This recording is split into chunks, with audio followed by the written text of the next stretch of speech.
আমরা যেন আর কেউ চাঁদাবাজদের সহযোগী না হই, খুনিদের সহযোগী না হই, আয়নাগরদের সহযোগী না হই, টাকা পাচারকারীদের সহযোগী না হই। বাংলার জমিনকে চাঁদা মুক্ত দেশ ঘোষণা করতে হবে, বাস্তবায়ন করতে হবে। আর আমরা সেই মায়ের কলিজা ফাটা চিৎকার শুনতে চাই না। মা যখন কলিজা ফাটা চিৎকার দেয়, আজকে কয়েকদিন পর্যন্ত আমার সন্তান আমাকে মা বলে ডাক দেয় না, সেই মায়ের কান্না শব্দ আর শুনতে মন চায় না। সেই সোহাগের মতো আমার বাংলাদেশের সন্তানকে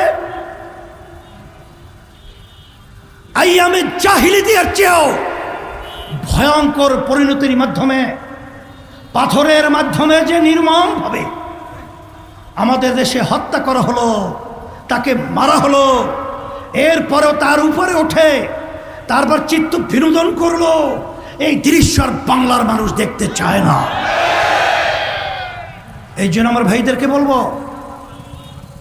ত্যাগ ছাড়া, নড়াচড়া ছাড়া মার যদি ফাঁকা থাকে আগাছা জন্মাইবে, আগাছা যেন জন্মাতে না পারে।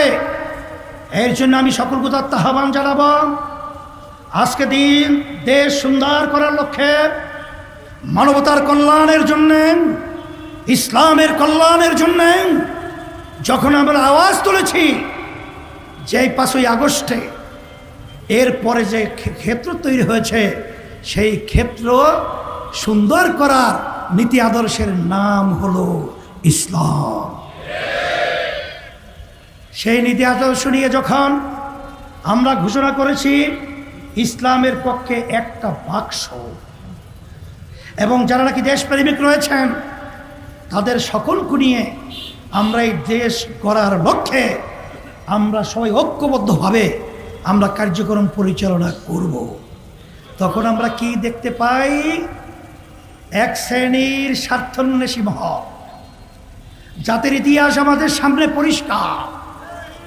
তারা কি করেছে আমাদেরকে নতুনভাবে বোঝানো কোনো প্রয়োজন নেই।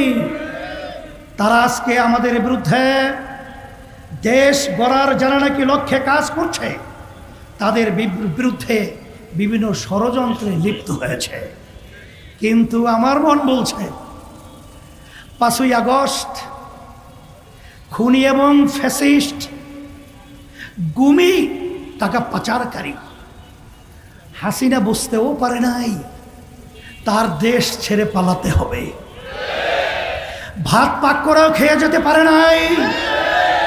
আমিও তাদেরকে স্মরণ করে দিতে চাই, হে চাঁদাবাজরা, হে খুনিরা, হে স্বার্থান্বেষী মহল, বাংলাদেশের মানুষ, ইসলাম প্রেমিক মানুষ এবং দেশপ্রেমিক মানুষ আজকে রাস্তায় সর্বত্র ঐক্যবদ্ধ হয়েছে।